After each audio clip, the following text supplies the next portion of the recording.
हर MLA मुख्यमंत्री 8-8 10-10 की क्यों बात करते हैं? अगर हमारे 160 जीतते हैं तो हम तो कह रहे हैं 160 मुख्यमंत्री हैं, जब तक हमारा कोई नेता नहीं चुना जाता। मोदी सरकार चाह रही है ना वन नेशन वन इलेक्शन के लिए हम आ रहे हैं, हम चाह रहे हैं कि बार बार चुनाव नहीं हो। लोग तो ये भी कहते हैं कि मोदी जी प्रधानमंत्री कम और भाजपा के स्टार प्रचारक ज़्यादा हैं। अगर भाजपा के वोट का विभाजन नहीं होगा, उसमें इतनी बड़ी जीत होगी कि हॉट सीट मानने की जरूरत नहीं है, सीट ठंडी हो चुकी है, ये समझ लीजिए। आपने एक बहुत ही गलत काम कर दिया, वो ये है कि आपने उस स्कीम को प्रचारित करने में इतना रुपया वेस्ट कर दिया जितने में तो 200 की जगह 500 यूनिट फ्री बिजली दी जा सकती थी।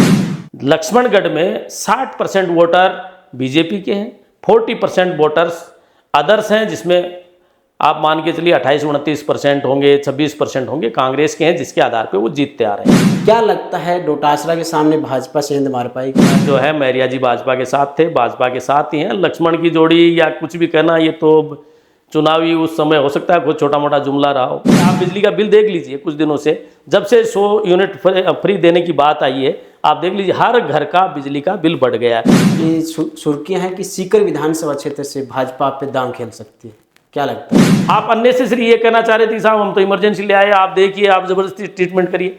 अरे भाई, ट्रीटमेंट तो पहले भी कर रहा था। अगर आप किसी का चेहरा पहले दिखा करके अगर आप वोट ले रहे हैं, इसका मतलब आप प्रजातंत्र का हनन कर रहे हैं। धरातल पे स्कीमें नहीं है, सिर्फ दिखावे के लिए स्कीम है कि साहब हम ये कर रहे हैं, वो कर रहे हैं, इस तरह के बोर्ड का गठन कर रहे हैं। नमस्कार, मेरा नाम है अभिषेक जाखड़ और आप देख रहे हैं आरजे टीवी 24। आरजे टीवी 24 की चुनावी यात्रा लगातार जारी है। इसी के चलते प्रदेश के कोने कोने में हम लोगों से सवाल करते हैं और जनता के मुद्दे उठाते हैं। इसी के चलते हम पहुंचे हैं सीकर जिले की सीकर विधानसभा क्षेत्र में, जहां से आज हमारे साथ खास मेहमान हैं डॉक्टर BL रणवा साहब, जो हाल ही में भाजपा में ज्वाइन हुए हैं। इनसे जानते हैं कि आखिर भाजपा में जाने का क्या कारण रहा और प्रदेश की राजनीति में भी चर्चा करेंगे और भाजपा के अंदर की कई बातें होती हैं, उन सब के बारे में जानने की कोशिश करते हैं। आइए साहब, नमस्कार सर, आपका आरजे टीवी 24 पर स्वागत है। नमस्कार भाई। सबसे सबसे पहले तो मैं यही जानना चाहूँगा, भाजपा में आने का क्या कारण रहा? देखो ऐसा है, मैं पहले भी आप लोगों को बता चुका हूँ कि मैं वैचारिक रूप से हमेशा भाजपा के साथ रहा हूँ। अभी चूँकि 2014 से जब से मोदी जी आए विशेष रूप से, उससे पहले अटल बिहारी वाजपेयी साहब थे, उस पीरियड में भी, लेकिन अटल बिहारी वाजपेयी जी के बाद में भी अब जब से मोदी जी आए हैं, देश का नाम उच्च स्तर तक मोदी जी ने पहुंचाया है जहां तक अपन सोच भी नहीं सकते थे। वो देश जो हमसे बात करना पसंद नहीं करते थे, हमें दोयम दर्जे का नागरिक समझते थे, वो हमें आदर देने लगे हैं, हमारे देश को आदर देने लगे हैं, हमारे प्रधानमंत्री को आदर देने लगे हैं, हमारे नागरिकों को आदर देने लगे हैं। तो ये सारा सोच करके कि इतनी बड़ी पार्टी, विश्व की सबसे बड़ी पार्टी, उसका मुखिया जो देश का नाम रोशन कर रहा है, देश को आगे ले जा रहा है, देश को सिरमौर कर रहा है और देश को विकासशील से विकसित कंट्री की लाइन में ले जाके खड़ा कर रहा है, उसके साथ आना मैंने उचित समझा, इसलिए मैंने पार्टी ज्वाइन। अब डॉक्टर से नेता बन गए हैं तो स्वाभाविक आप पे जिम्मेदारियां भी बड़ी हो गई हैं। तो मैं ये चीज़ जानना चाहता हूं कि आपकी सुर्खियां हैं कि सीकर विधानसभा क्षेत्र से भाजपा आप पे दांव खेल सकती है, क्या लगता है? देखो ऐसा मैं आपको नहीं कह सकता कि क्या कहाँ क्या हो सकता है, लेकिन मैं इतना ज़रूर कहूँगा कि मेरी पार्टी वो पार्टी है जो बिल्कुल सब कुछ छानबीन करके, देख करके, स्वच्छ स्पष्ट छवि और सुशिक्षित व्यक्ति, अच्छे व्यक्ति को, जैसा कि कुछ दिनों में देखने को आ रहा है, अच्छे लोगों को पार्टी आगे लाना चाह रही है, ला रही है। उस श्रेणी में कहीं भी कोई भी आता है, हमारे जो भी इस क्षेत्र माने पूरा सीकर जिला है, शेखावाटी पूरा क्षेत्र है, सीकर की जो तक विधानसभा की आपने बात करी, इसमें जिस भी अच्छे भाजपा के कार्यकर्ता को टिकट दिया जाएगा, हम तन मन धन से उसके साथ रहेंगे, ऐसा मेरा विचार है। आपने बताया कि अच्छे लोगों को राजनीति में आना चाहिए। आप जिस दिन भाजपा ज्वाइन कर रहे थे उस दिन आपके साथ 3 लोग और थे, जिनमें से सीकर से ही सरवण चौधरी, जो कि बड़ा नाम है, उन्हीं को अभी जो भाजपा की 41 प्रत्याशियों की जो लिस्ट आई है उनमें फतेहपुर से प्रत्याशी बनाया गया है, या यूँ कहें भाजपा ने उन पर दांव खेला है। तो इसलिए मैंने ये चीज़ आपसे पूछी थी।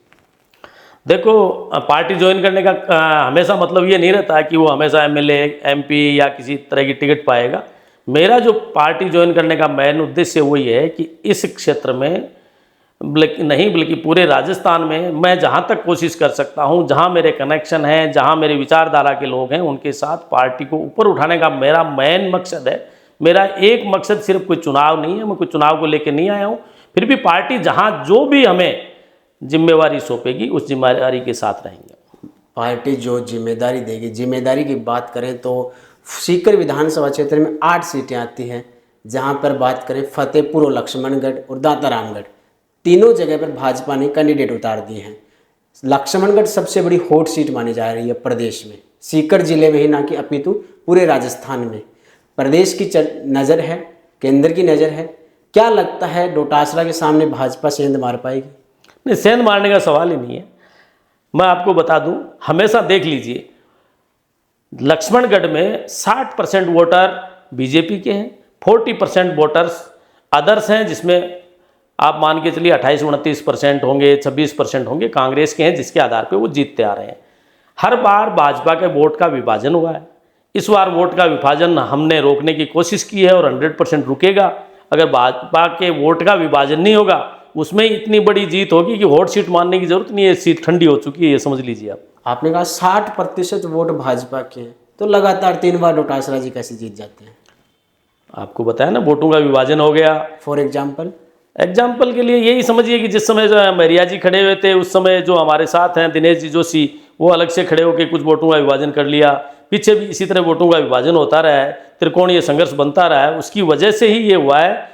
इस बार ऐसी कोई संभावनाएं नज़र नहीं आती कि कोई त्रिकोणीय संघर्ष होने वाला है, क्योंकि 1-1 जब भी हुआ है, आप देखते हैं लोकसभा क्षेत्र में हमने देखा ही है, 1-1 हुआ है तो कम से कम भी 30 से 35 हज़ार वोट से हमारे लोकसभा में हर बार आगे रहे वहाँ से। जिस महरिया को भाजपा ने प्रत्याशी बनाया है, वही सुभाष महरिया पिछली बार चुनाव में डोटासरा के प्रचार प्रसार में जाते हैं और कहते हैं राम लक्ष्मण की जोड़ी है, और आज वही राम लक्ष्मण की जोड़ी आमने सामने हो गई है। देखो ऐसा है, महरिया जी हमेशा भाजपा के थे, मन से हमेशा भाजपा के थे। अब किसी कारणवश वो अगर किसी अलग खेमे में किसी कारणवश उनको जाना पड़ गया, कोई उनका दुख दर्द रहा होगा, तो ये कोई मैं नहीं समझता कि वो भाजपा के नहीं रहे। मन से हमेशा भाजपा के थे, किसी कारणवश वो दूसरे स्थान पे थोड़े दिनों के लिए चले गए थे, लेकिन भाजपा में वो आए हैं और भाजपा की रीति नीति में थे, रीति नीति में ही रहेंगे। और मैं समझता हूँ कि सबको पता है कि हमेशा जो है महरिया जी भाजपा के साथ थे, भाजपा के साथ ही हैं। लक्ष्मण की जोड़ी या कुछ भी कहना, ये तो चुनावी उस समय हो सकता है कुछ छोटा मोटा जुमला रहा हो। महज कुछ दिनों बाद चुनाव है 25 नवंबर को। 25 नवंबर को प्रदेश की दिशा और दशा तय हो जाएगी कि किसकी सरकार आनी है। भाजपा के एजेंडे क्या रहने वाले हैं? क्योंकि 5 साल कांग्रेस ने राज किया है, उन्होंने बहुत से वादे किए थे, कई स्कीमें लेकर आए हैं, लेकिन भाजपा का क्या एजेंडा रहने वाला है? इसका मतलब आपने एक तो तय बात मान ली है कि सरकार भाजपा की आ रही है। नहीं, मैंने और हम भी नहीं, बिल्कुल आप कह रहे हैं एजेंडे क्या रहने वाले हैं, का मतलब है कि सरकार में एजेंडे क्या रहने वाले हैं, इसका मतलब ये मान नहीं, इसका मतलब आम जनमानस यही है कि भाजपा की सरकार आने वाली है। और मैं कह रहा हूँ भाजपा की सरकार बहुत ही बड़े बहुमत के साथ आने वाली है। हम तो ये मान रहे हैं कि मिनिमम जो है हमें 160+ सीटें मिलने वाली हैं। और जहाँ तक एजेंडे का सवाल रहा, भाजपा सुशिक्षित, समृद्धि और विकास में, लोगों की हेल्थ में, इस चीज़ में विश्वास करती है और इंफ्रास्ट्रक्चर को हमेशा मजबूत करने में विश्वास करती है।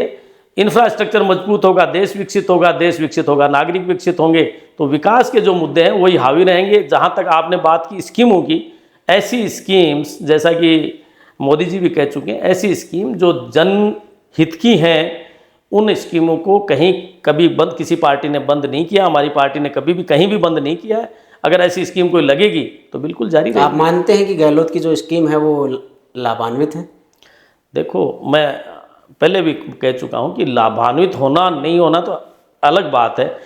बार बार हम यही जिक्र कर लेते हैं कि साहब गहलोत जी ने पेंशन में 250 रुपये बढ़ा दिए, 500 रुपये बढ़ा दिए, बिजली का बिल में कुछ किसी को रिलीफ दिया, ठीक है, अच्छा किया, लेकिन इसको बढ़ाने के साथ आपने एक बहुत ही गलत काम कर दिया। वो ये है कि आपने उस स्कीम को प्रचारित करने में इतना रुपया वेस्ट कर दिया जितने में तो 200 की जगह 500 यूनिट फ्री बिजली दी जा सकती थी। तो इस तरह की नीति भाजपा की कभी नहीं रही है, कभी नहीं रहेगी। रही बात किसी को फ़ायदा देने की, अगर वास्तव में जो हकदार है उसको फ़ायदा हमेशा मिलता रहे। और फ़ायदा कौन देता है, किसको देता है? सरकार में पैसा कहाँ किसका है? जनता का है। आप जनता से ज़्यादा लोगे ज़्यादा दोगे, कम लोगे कम दोगे। अगर आप कम लोगे तो ऑटोमेटिकली जनता के पास पैसा बचा रहेगा। अब आपका हर चीज़ में पैसा, जैसे आप बिजली का बिल देख लीजिए, कुछ दिनों से जब से 100 यूनिट फ्री देने की बात आई है, आप देख लीजिए हर घर का बिजली का बिल बढ़ गया है। दूसरा उन्होंने क्या किया कि साहब आप अगर हमारे यहाँ जो महंगाई राहत शिविर है उसमें आके रजिस्ट्रेशन नहीं कराते हो तो आपको 100 यूनिट बिजली फ्री नहीं मिलेगी। मेरे पास भी बिजली का कनेक्शन है, मैं किसी कारणवश बाहर था या कुछ भी कारण रहा होगा, मैं किसी कारणवश मान लो अगर नहीं गया रजिस्ट्रेशन कराने तो मेरे को बिजली फ्री नहीं देने। क्या उनको पता नहीं है, उनके पास रिकॉर्ड नहीं है कि साहब इनका तो घर है, घर की बिजली अपने को 100 यूनिट फ्री देनी, तो इसमें रजिस्ट्रेशन का सवाल कहाँ से आ गया? तो एक्चुअली क्या मंशा जो है ना वो स्पष्ट रूप से चुनावी है। और चुनाव के जो लास्ट टाइम 6 महीने का या 4 महीने का बच गया, उस समय स्कीमों की घोषणा करने का मतलब है धरातल पे स्कीमें नहीं है, सिर्फ दिखावे के लिए स्कीम है कि साहब हम ये कर रहे हैं वो कर रहे हैं, इस तरह के बोर्ड का गठन कर रहे हैं, वो ओरिजिनलिटी में कुछ नहीं है। ये तो मोदी जी भी कर रहे हैं। अभी हाल ही में गैस सिलेंडर के दाम घटा दिए हैं। वही स्मृति ईरानी जी 400 रुपये के लिए कांग्रेस सरकार को घेरा करती थी सर पे सिलेंडर लेके, आज वही 1200 रुपये हो गए, तब तक कुछ नहीं बोल रहे हैं। क्या कारण है? देखो ऐसा है कि मोदी जी जो कर रहे हैं वो कोई उनका कोई लोकसभा का चुनाव आज तो है नहीं। अगर वो 1.5 साल 2 साल, डेढ़ या 2 साल, ये तो चुनाव तो सब स्टेट्स में, इसके लिए तो मोदी सरकार चाह रही है ना, 1 नेशन 1 इलेक्शन के लिए हम आ रहे हैं। हम चाह रहे हैं कि तो बार बार चुनाव ही नहीं हो। आप कभी भी घोषणा करिए किसी न किसी स्टेट में तो उस समय चुनाव होता है, तो वो तो कोइंसिडेंस है, इसका कोई इससे लेना देना नहीं है कि साहब ये राजस्थान के चुनाव है इसलिए किसी चीज़ के घटाएं या बढ़ाएं। कहीं भी मांग उठती है जनता से या कोई लोगों से ये मांग उठती है कि साहब ये चीज़ जनता पे हावी हो रही है, इसमें महंगाई ज़्यादा है या इसमें एक्चुअली इन्फ्लेशन ऑफ रेट ज़्यादा हुआ है, तो उस जगह हमेशा सरकार जो है सब्सिडी देती है। वो सब्सिडी दी है, इसमें कोई बुरा भी नहीं है। लोग तो ये भी कहते हैं कि मोदी जी प्रधानमंत्री कम और भाजपा के स्टार प्रचारक ज़्यादा हैं। नहीं देखो ऐसा, देखो अगर देश का मुखिया है और आप देख रहे हैं कि देश को आगे ले जा रहे हैं, वो आदमी अगर पार्टी का है तो पार्टी के कार्यक्रम में कहीं ना कहीं उपस्थित जरूर होगा। और उपस्थित होने को आप स्टार प्रचारक मानते हैं तो इसके लिए हमारे लिए इससे खुशी की बात क्या हो सकती है? एक रेस्पॉन्सिबिलिटी होती है प्रदेश को, देश को चलाने की, तो प्रधानमंत्री की एक जिम्मेदारी बन जाती है कि प्रचार प्रसार के बजाय वो काम कार्यों में ज़्यादा ध्यान दे। अभी देख लीजिए प्रदेश में चुनाव है, राजस्थान में कोई मुख्यमंत्री का चेहरा नहीं, सिर्फ मोदी के नाम पे वोट लिए जा रहे हैं। देखो भाजपा नहीं, प्रजातंत्र की नींव क्या है? प्रजातंत्र की नींव ये है कि आप प्रजातंत्र में प्रजा से ही किसी को चुनिए। आप पहले किसी को थोप करके, अगर आप किसी का चेहरा पहले दिखा करके अगर आप वोट ले रहे हैं, इसका मतलब आप प्रजातंत्र का हनन कर रहे हैं। एक्चुअली अगर कहीं ज़्यादा अपन प्रोजेक्ट करते हैं, किसी को कोई भी पार्टी करती है, चाहे वो हमारी हो चाहे दूसरी हो, तो प्रजातांत्रिक बात नहीं है। प्रजातांत्रिक बात क्या है कि पहले विधायक चुने जाएंगे, विधायक मिलके विधायक दल का नेता चुनेंगे, विधायक नेता दल का जो नेता चुना जाएगा वो राज्यपाल के जाकर के कहेगा कि मेरे पास बहुमत है, आप देख लीजिए, अगर बहुमत लगता है तो आप मुझे सरकार बनाने का मौका दीजिए। प्रोसीजर तो यही है ना, अपने सब ने पढ़ा है। अगर इस प्रोसीजर को कोई पार्टी फॉलो नहीं करती है, समटाइम्स क्या होता है कि अगर कोई किसी मुख्यमंत्री ने अच्छा काम किया होता है, उसकी और तरह का उसका कोई ऐसा प्रोजेक्शन होता है तो कुछ पार्टियां करती हैं, लेकिन मैं ये मानता हूं कि पहले से किसी को घोषित कर देना वो गलत है। जैसे कांग्रेस की बात करें, मुख्यमंत्री गहलोत जो कि गुलाबी पोस्टरों के बलबूते पूरे राजस्थान को पिंक कर दिया है, उन चेहरों पे वोट बटोर रहे हैं, तो ऐसा भाजपा को भी करना चाहिए। किसी एक को तो चेहरा लाना चाहिए। जैसे वसुंधरा जी थे, 18 का चुनाव वसुंधरा राज्य के नाम पे किया गया था, तो ऐसे किसी न किसी चेहरे को सामने लाना चाहिए। नहीं, चेहरे को सामने लाने की जरूरत ही नहीं ना, प्रजातंत्र है। प्रजातंत्र में ये भी कहते हैं 8-8, 10-10 मुख्यमंत्री घूम रहे हैं। नहीं, हर एमएलए मुख्यमंत्री 8-8, 10-10 की क्यों बात करते हैं? अगर हमारे 160 जीतते हैं तो हम तो कह रहे हैं 160 मुख्यमंत्री हैं, जब तक हमारा कोई नेता नहीं चुना जाता है। 160 के 60 दावेदार हैं। और कई बार ऐसा भी होता है कि आपको अगर उन दावेदारों के अलावा भी आपको लगता है 161वां आदमी, तो उसको भी बनाया जा सकता है। इसमें क्या है, ये प्रजातंत्र में जो नियम बने हुए हैं कि साहब विधायक दल का नेता विधायक दल से बाहर से भी चुना जा सकता है, तो ऐसा भी हो तो कोई बुरी बात नहीं है, बशर्ते प्रजातांत्रिक तरीके से हो, थोपा हुआ नहीं हो। और ये थोपा हुआ बीजेपी में कभी नहीं होता, जहाँ तक मैं देखता आया हूँ पिछले चुनाव। डॉक्टर आपको क्या जिम्मेदारी मिल सकती है BL रणवा? जिम्मेदारी है जो कार्यकर्ता, सारी जिम्मेदारी है। जहाँ तक हम जितना हमारी पार्टी को ऊंचाइयों में ले जा सकते हैं उतनी ले जाने की कोशिश करेंगे। बाकी तो समय समय पे जो भी जिस तरह की भी बातें आती हैं, जहाँ हमारे नॉलेज से संबंधित, हमारी शिक्षा से संबंधित या किसी भी चीज़ से संबंधित कोई जिम्मेदारी कभी भी दी जाती है तो उसको बखूबी निभाने की कोशिश करेंगे। आप पैसे से डॉक्टर हैं, स्टेट गवर्नमेंट है, उन्होंने एक बिल लेके आई थी RTI, राइट टू हेल्थ। उस बिल को कितना सही मानते हैं और कितना गलत मानते हैं? देखो, उस बिल में आपको पता है प्रोटेस्ट में मैं भी था जी। देखो, हम ये कहते हैं कि राइट टू हेल्थ तो होना चाहिए। हम इस चीज़ को गलत नहीं मानते कि इस देश के लोगों को या इस देश स्टेट के लोगों को राइट टू हेल्थ नहीं है, लेकिन वो बिल राइट टू हेल्थ था ही नहीं, वो राइट टू हेल्थ था ही नहीं, वो राइट टू ट्रीटमेंट का भी ढकोसला था। ढकोसला इस वे में था कि कोई भी इमरजेंसी आएगी तो किसी भी डॉक्टर को, किसी भी अस्पताल को उसको अटेंड करना पड़ेगा। क्या आज से पहले ऐसा होता रहा है कि कोई डॉक्टर या कोई अस्पताल किसी भी इमरजेंसी को कभी भी मना किया हो? फर्स्ट एड ही तो करने का है, उसके बाद उससे संबंधित नहीं है तो दूसरी जगह रेफर करना उचित है, वो हो रहा है।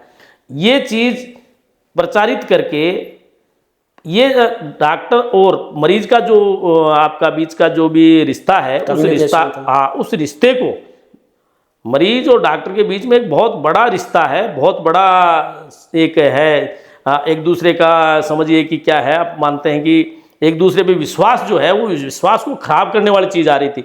आप अननेसेसरी ये कहना चाह रहे थे साहब हम तो इमरजेंसी ले आए, आप देखिए, आप ज़बरदस्ती ट्रीटमेंट करिए।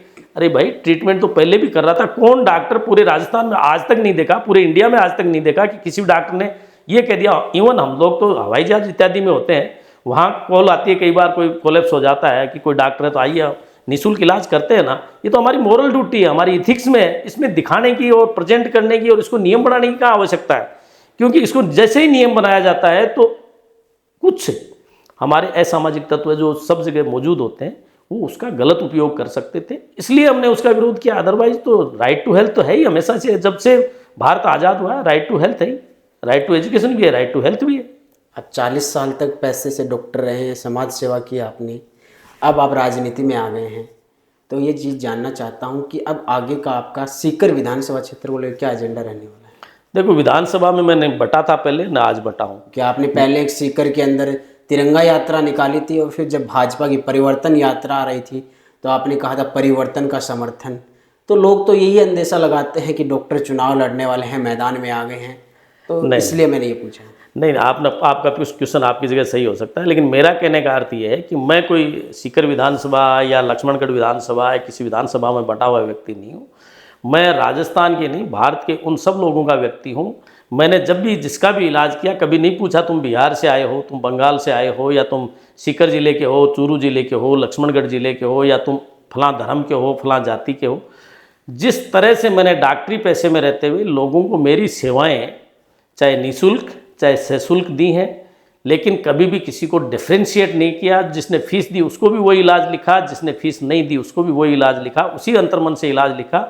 इसी अंतर्मन से मैं मेरे देश को भारतीयता की तरफ ले जाना चाहता हूँ। हालांकि भारतीयता सब में मौजूद है, लेकिन उस भारतीयता को बाहर निकालने का जो मेरा उद्देश्य है कि हर आदमी ये समझे मैं इंडियन हूँ, मेरा भी मेरे देश के प्रति कर्तव्य है। अगर मेरे देश की सरकार का, अन्य लोगों का मेरे लिए कोई अगर जिम्मेवारी है तो मेरी भी इस देश के लिए जिम्मेवारी है। ये चीज़ें निकल के आए, ये भाव हर आदमी में पैदा हो, इसके लिए मैं हमेशा वर्क करने का हमेशा से मेरा सिस्टम रहा है, मेरा हमेशा से मन रहा है, हमेशा से सब कुछ रहा है। इसी कर्तव्य को लेकर के मैं आगे चलना चाहता हूँ, चाहे मैं पॉलिटिकल पार्टी में भी हूँ और पॉलिटिकल पार्टी में नहीं था तब भी, आज भी मैं चाहता हूँ कि भारत में भारतीयता पैदा हो। इसके अलावा कोई जाति, धर्म या फालतू की जो चीज़ें होती हैं पॉलिटिकल, उनकी बात ना हो।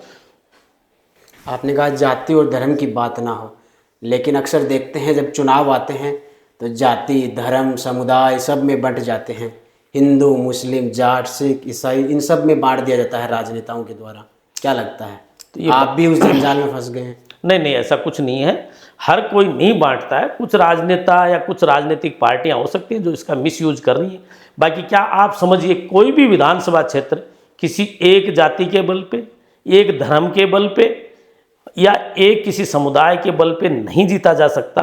अब जीता नहीं जा सकता तो उस बात को करना भी नहीं चाहिए। अगर कोई इस तरह की मीन मेंटेलिटी रखता है कि मैं फलां कास्ट से आता हूँ या फलां धर्म से आता हूँ इसलिए यहाँ जीत जाऊँगा या यहाँ ये कर लूँगा, ये उसकी सोच मतलब कुंठित सोच हो सकती है।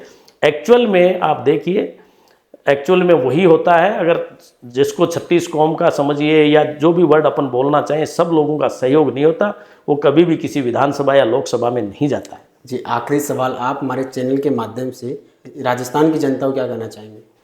देखो, मैं राजस्थान की नहीं, मैं तो हमेशा बात करता हूँ अपने पूरे देश की भी।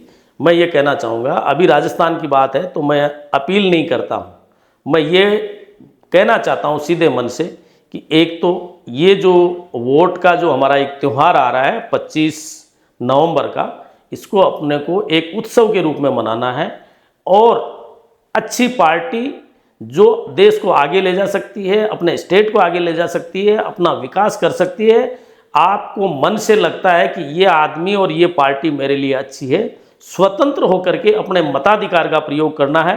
कोई भी दबाव या प्रलोभन आप पे आ रहा है तो आपको बिल्कुल ऐप दिए हुए हैं या और बहुत से साधन हैं जिसके माध्यम से आप शिकायत कर सकते हैं, बिल्कुल शिकायत करें। हम चाहते हैं स्वच्छ चुनाव हो और स्वच्छ सरकार बने, ईमानदारी से सब कुछ हो। जिस तरह का भ्रष्ट तंत्र चल रहा था वो भ्रष्ट तंत्र समाप्त हो। तो ये थे हमारे साथ डॉक्टर BL रणवा साहब, जो कि हाल ही में भाजपा का दामन थामा है। अब ये देखना दिलचस्प होगा कि भाजपा इन पर विश्वास जताती है या नहीं, ये तो आने वाला वक्त बताएगा। लेकिन जिस तरीके से इन्होंने बताया कि भाजपा इस तरीके से काम करेगी, ये कैंपेनिंग करेगी और मोदी के नाम पर चुनाव लड़ेगी, ये तो अब देखना होगा कि यहाँ राजस्थान की जनता किस पर मोहर लगाती है। लेकिन आप RJTV24 की चुनावी यात्रा को देखना ना भूलें और 25 नवंबर को मतदान जरूर कीजिएगा। आपका एक वोट बहुत ही कीमती है, प्रदेश की देश की दिशा बदल सकता है। लगातार जुड़े रहिए RJTV24 पर। फिर मिलते हैं किसी नई शख्सियत के साथ, तब तक के लिए मुझे दीजिए इजाज़त।